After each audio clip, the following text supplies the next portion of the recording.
많이 참석해 주시면 좋겠습니다. 오늘 말씀의 제목이 예수님의 권세와 능력입니다. 예수님의 권세와 능력, 제목만 들어도 힘이 되는 그런 말씀이죠.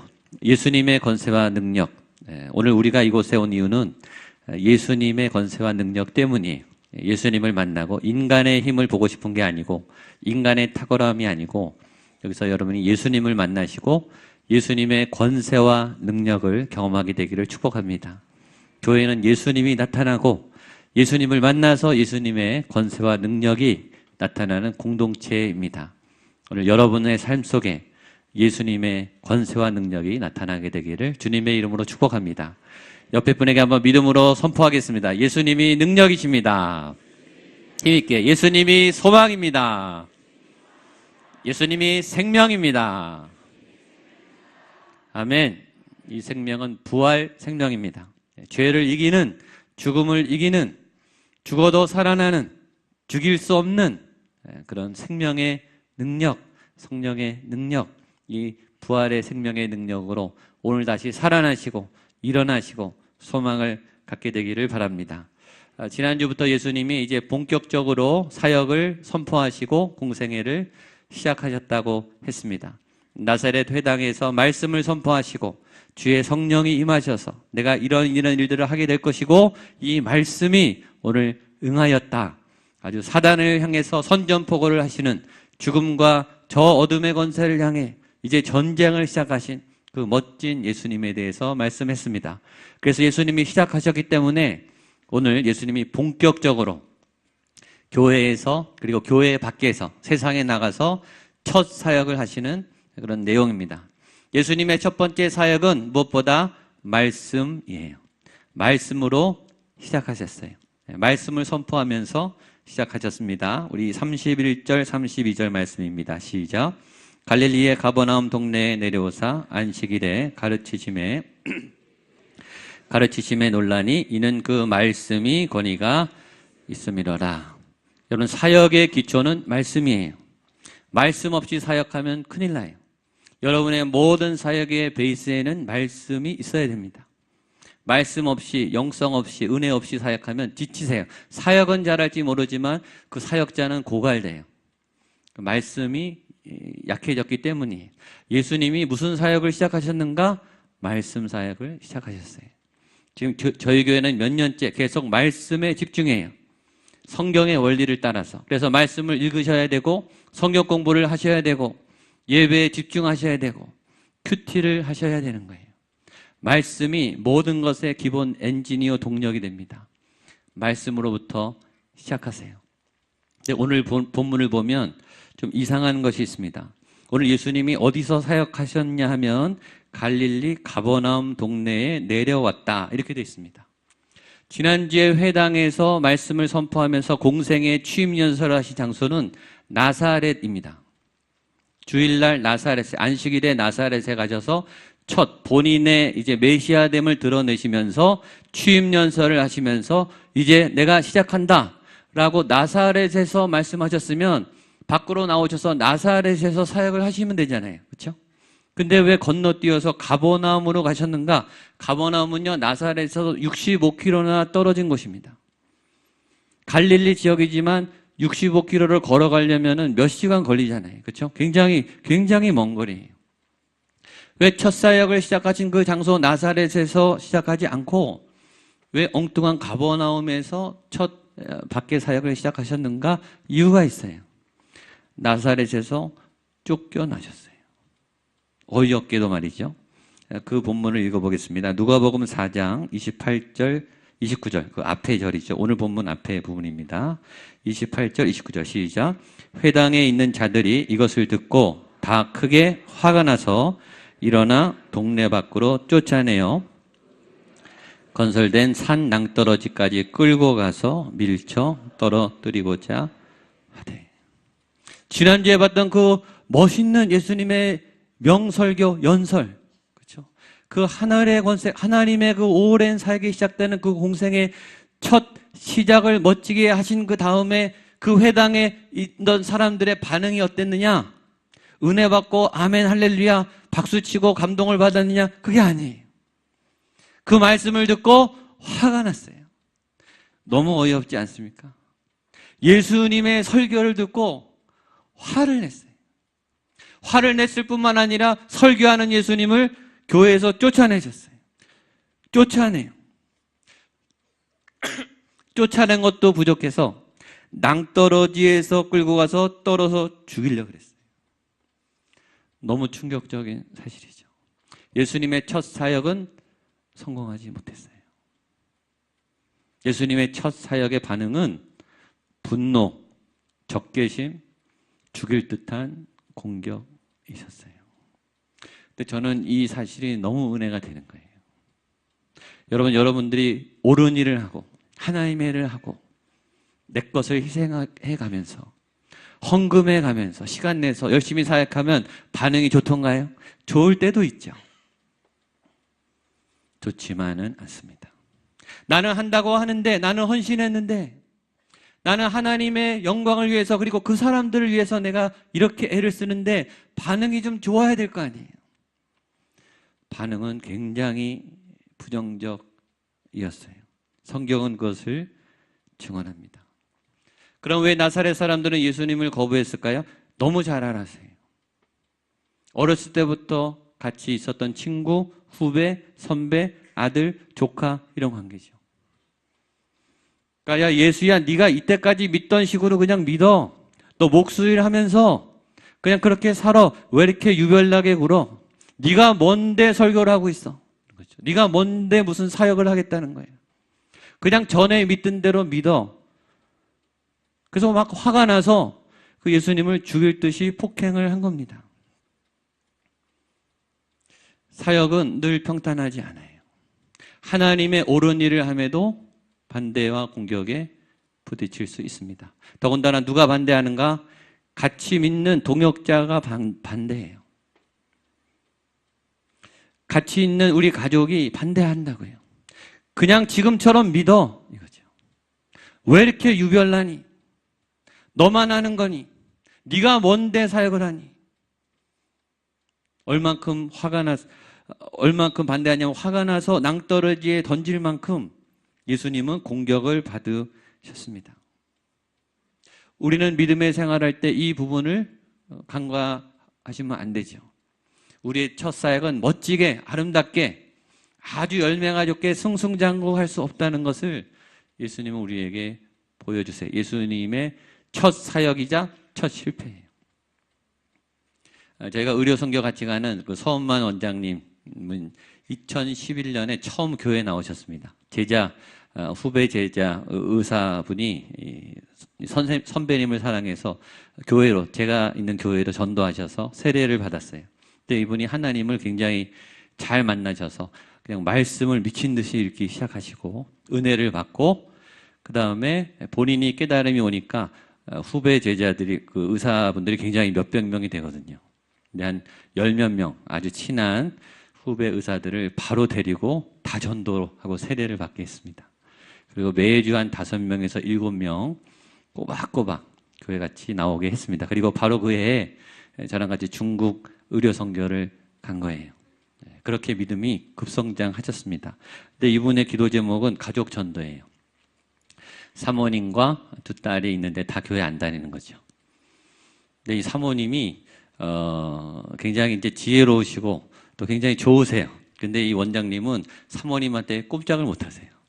그래서 원래는 신학을 하고 싶으셨어요. 이제 병원 다 할 만큼 했으니까 내려놓고 내가 의료 선교하고 또 전도하고 선교하는 그런 생을 하고 싶다. 근데 사모님이 허락을 안 하는 거죠.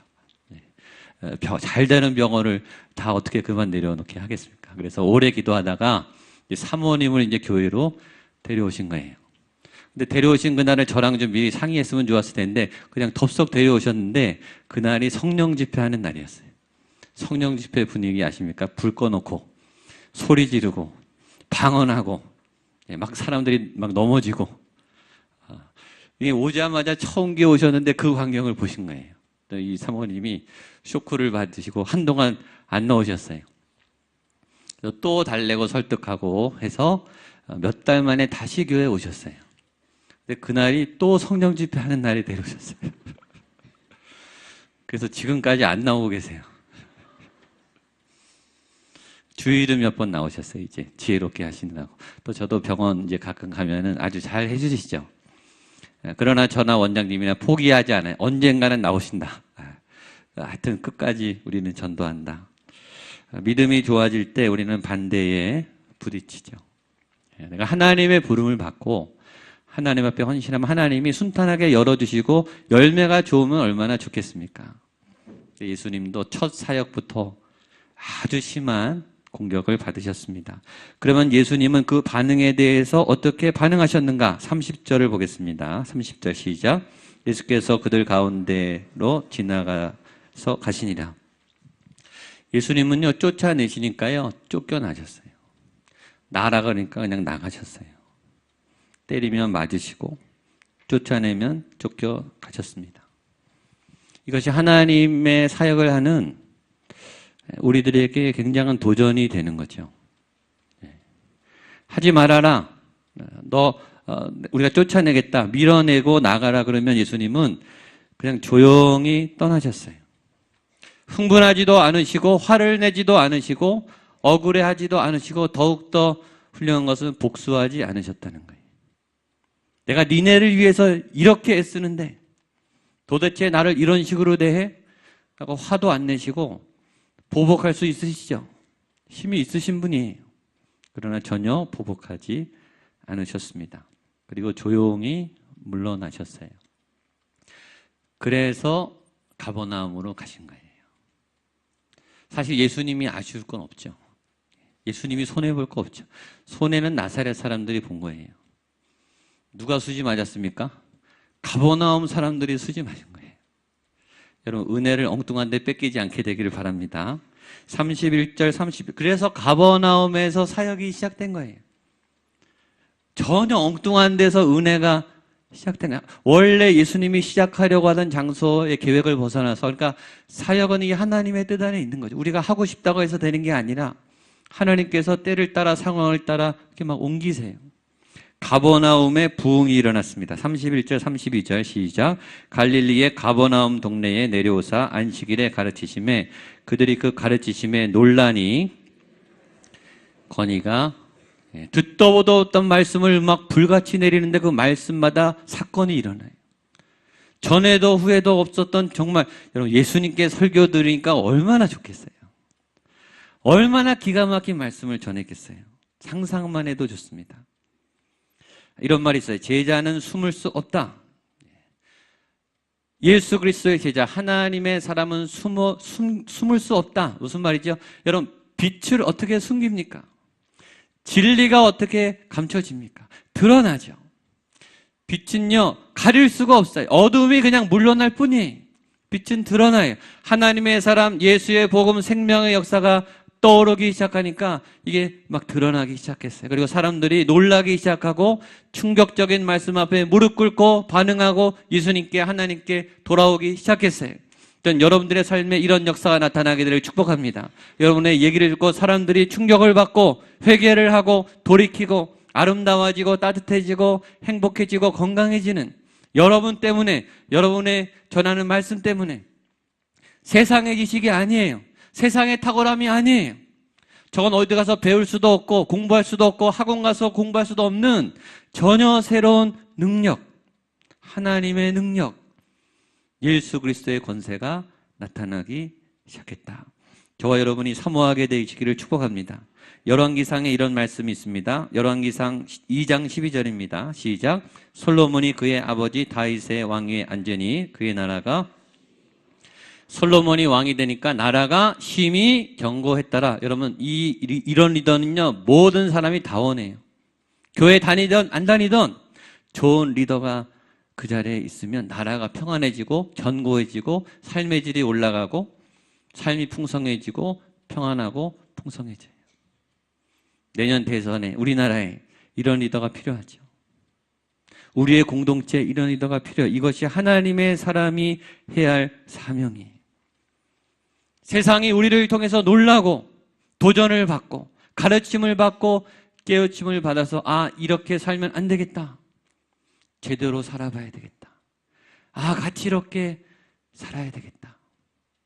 하던 악을 멈추고 절망과 포기를 멈추고 소망으로 생명으로 살아나는 이런 도전의 역사가 가버나움에서 시작됐어요. 그런데 이 날이 언제인가 하면 안식일입니다. 지금으로 말하면 주일이죠.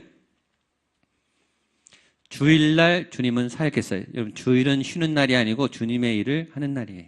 주님이 그렇게 사셨기 때문이에요. 주일날 주님의 일을 열심히 하게 되기를 바랍니다. 말씀을 열심히 읽고. 주일은 부활절이에요. 부활이란 죄와 죽음, 여러분 땅에 묻히면 누구도 다시 그 땅을 뚫고 살아날 수 없어요. 다 묻히죠. 부활이란 그 죽음의 땅을 뚫고 질병을 뚫고 죄를 뚫고 살아나는 능력이, 그 영이 주일날 나타났어요. 오순절 마가의 다락방에 성령이 임한 날은 주일날입니다. 성령님이 역사하는 날, 성령님이 기름 붓는 날.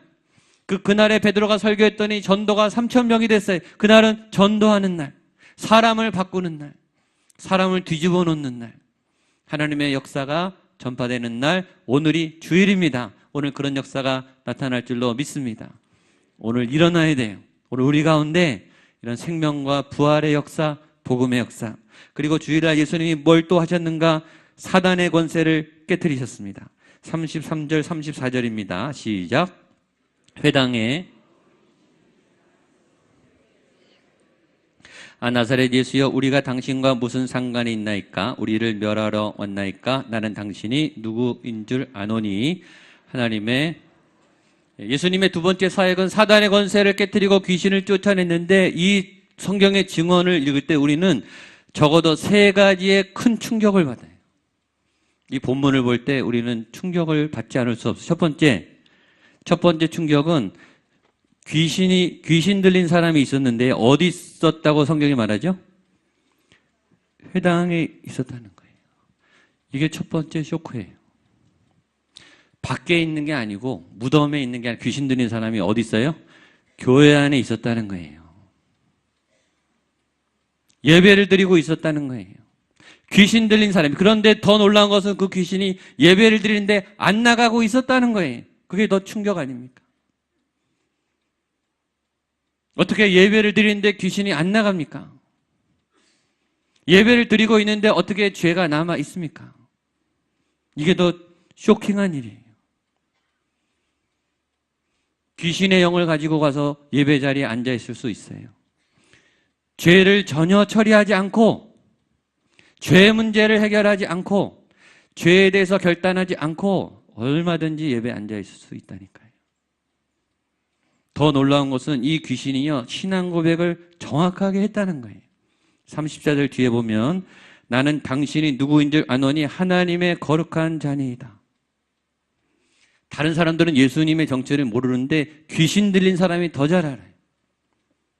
죄가 많은 영혼이 더 잘 알아요. 예수님이 누군지 정확하게 알고 정확한 신앙 고백을, 당신은 하나님의 거룩한 자이고 하나님의 아들입니다.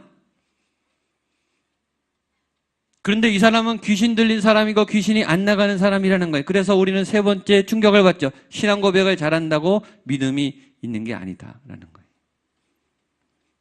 예수님이 누군지도 알고 신앙 고백도 멋지게 해요. 그러나 귀신은 예수님을 믿지 않아요. 따라가지 않아요. 예수님 시대에 많은 바리새인들이 예수님의 말씀을 듣고 기적도 다 보고 나사로의 부활도 목격하고 예수님을 죽이고 부활한 것도 다 봤어요. 예수님이 어떤 분인지도 알고 그분의 부활도 다 경험했어요. 그러나 예수님을 따르지 않고 오히려 예수님 따르는 사람들을 죽였어요. 믿음이 없는 거죠. 신앙 고백 잘하는 게 믿음이 아닙니다. 예수님을 따라가는 것이 믿음이에요. 그러면 이렇게 귀신 들린 사람이 신앙 고백을 하고 자꾸 예수님하고 얘기를 하고 싶어 할 때 예수님은 어떻게 했는가? 35절에 보면 예수님이 뭐라 그랬냐면 꾸짖어 잠잠하고 말을 스탑시켰어요.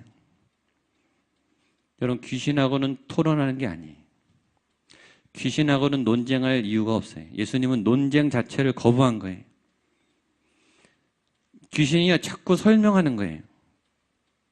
당신은 하나님의 아들이고 막 변명을 하는 거죠. 근데 예수님이 말을 딱 끊었어요. 이 귀신은 논리가 있는 귀신이에요. 귀신이요, 어떤 귀신은 논리가 없죠. 귀신 들리면 논리가 없죠.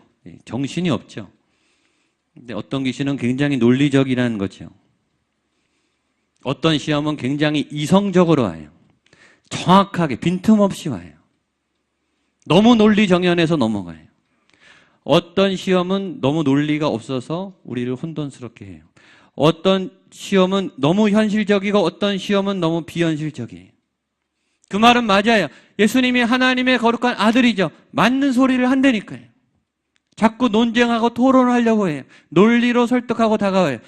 귀신의 목적이 뭔지 아시죠? 이렇게 설득을 해서 내가 지금 여기 있는 건 놔둬라 이거예요. 나 쫓아내지 말라 이거죠. 우리는 하나님 앞에 와서 자꾸 우리의 죄를 변명을 해요. 죄를 질 수밖에 없었어요. 이런 상황인데 어떡합니까? 나 좀 봐주세요. 나 그냥 이대로 있을게요. 그 설명을 할 때 예수님이 뭐라고 했냐면 시끄러워 잠잠 입담으로 이렇게 말했어요. 그 말은 뭐냐면 죄의 여지를 두겠다는 말이거든요. 예수님은 단호하게 끊었어요. 죄에 관한 한 타협이 없어요. 예수님. 좋은 말로 하죠. 하나님의 아들이니 뭐 사역을 잘 해야 되려니 교회를 위한 것이니 우리가 말은 그렇게 하는데 사실은 죄를 더 짓겠다는 거거든요. 내 자리 만들라는 거거든요. 예수님이 못 들어오고 내 자리 확보하겠다는 거예요. 예수님은 토론을 멈췄어요. 그리고 선포하셨습니다. 35절로 37절입니다. 시작. 예수께서 꾸짖어 이르시되 잠잠하고 그 사람에게서 나오라 하시니 사람을 무리 중에 넘어뜨리고 나오되 그 사람은 상하지 아니한지라. 다 놀라 서로 말하여 이르되 이 어떠한 말씀인고 권위와 능력으로 더러운 귀신을. 이에 예수의 소문이 그 근처 사방에 퍼지니라. 귀신에겐 딱 두 마디. 잠잠하라, 나와라. 나왔어요. 그게 끝이에요. 입 다물게 하고 죄를 멈추게 하고 죄를 떠나게 하는 거예요. 그것이 축사 사역이었어요. 그리고 놀라운 것은 귀신은 말씀에 순종했다는 거죠. 진짜 말씀 앞에 귀신은 떠나간다. 저희 교회에 귀신이 떠나가는 역사가 있게 되기를 축복합니다. 죄가 사라지게 되기를 축복합니다.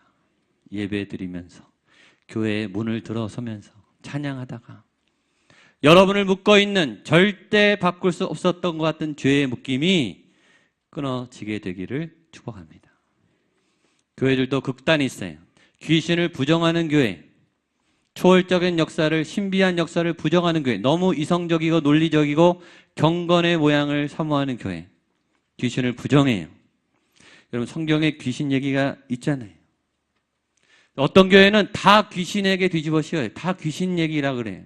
이것도 귀신의 역사고 저것도 귀신의 역사다. 그것도 아니에요. 이성도 중요해요. 삶도 중요해요. 인격도 중요하죠. 균형을 잘 갖춰야 돼요. 성경은 분명히 귀신의 역사에 대해서 이야기합니다. 그러나 다 축사하지는 않으셨어요. 그 상황에 맞는 합당한 사역을 하셨죠. 세 번째 예수님이 하신 사역은 치유 사역입니다. 질병을 고쳐주셨습니다. 38절로 39절입니다. 시작.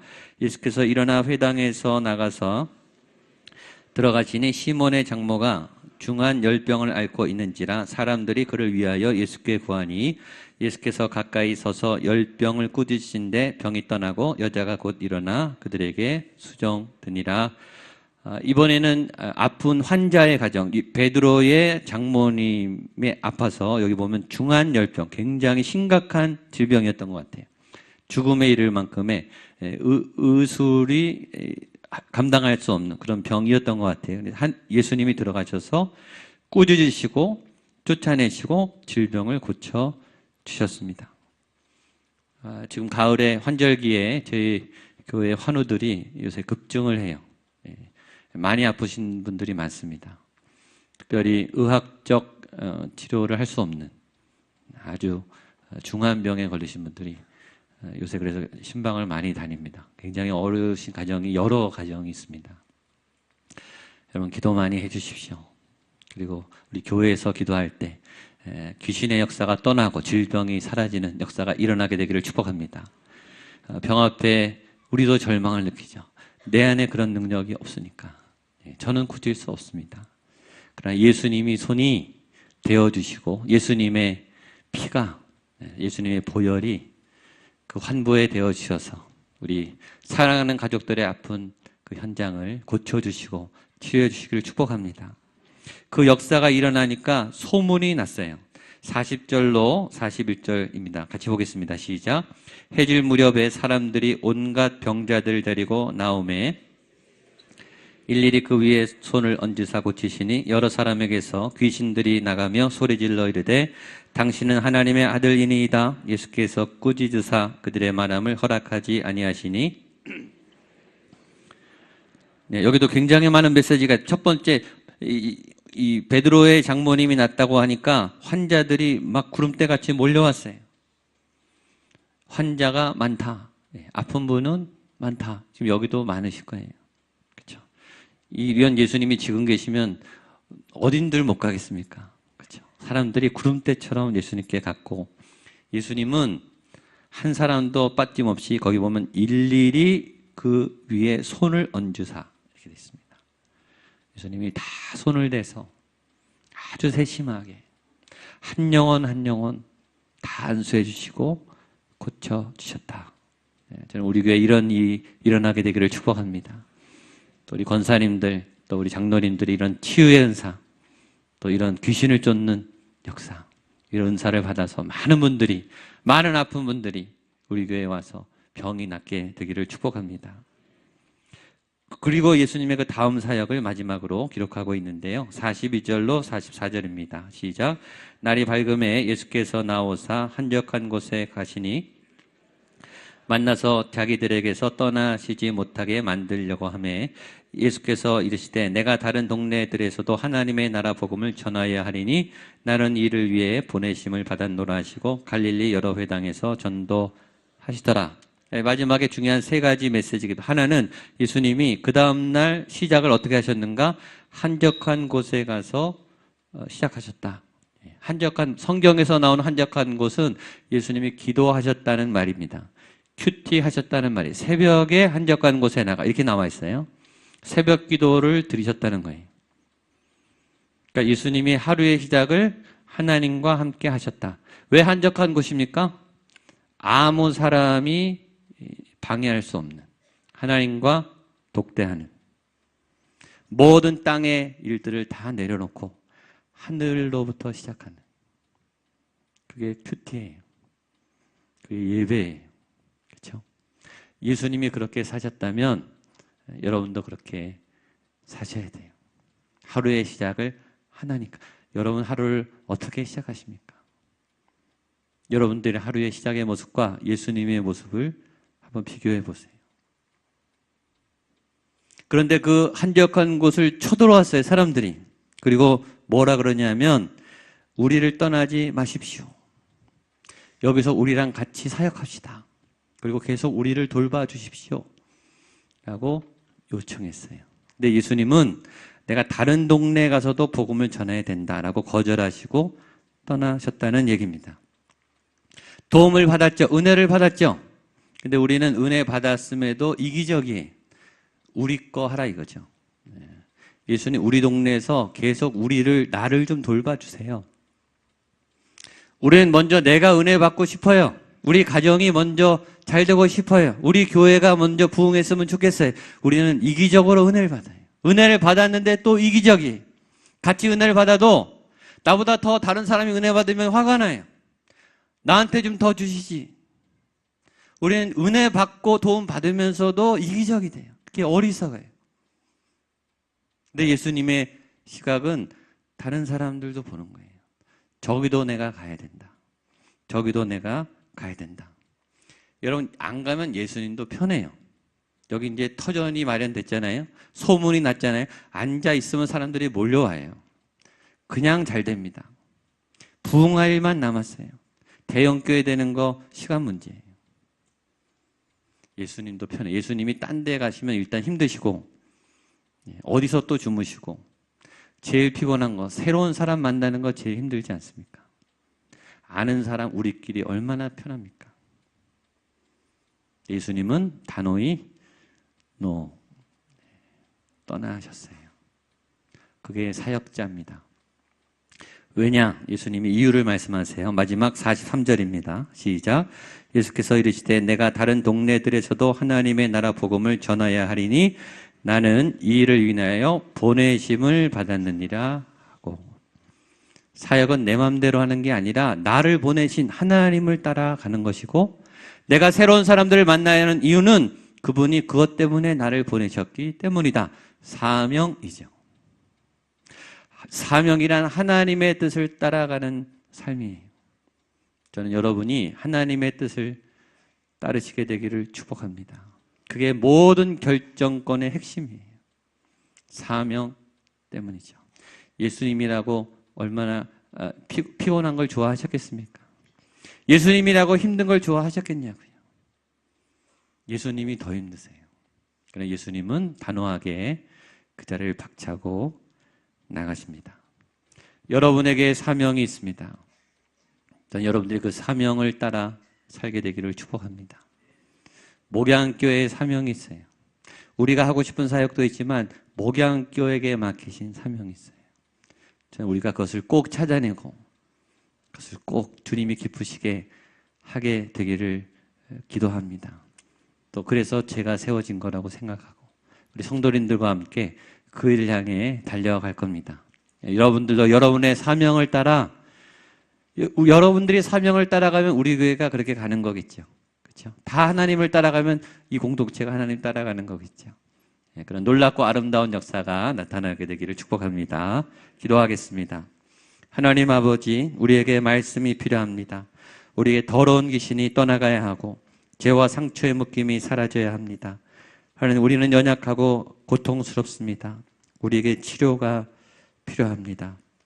가버나움 땅에 새로운 말씀을 선포하시고 귀신을 쫓아내시고 하나님의 사람들의 약함을 고치신 예수님께서 오늘 내 삶의 고통의 현장에 오셔서 우리의 가정의 아픔의 현장에 오셔서 이 땅, 이 나라, 이 민족의 신음하는 현장에 오셔서 예수 그리스도의 권세와 능력을 나타내 보여주시옵소서.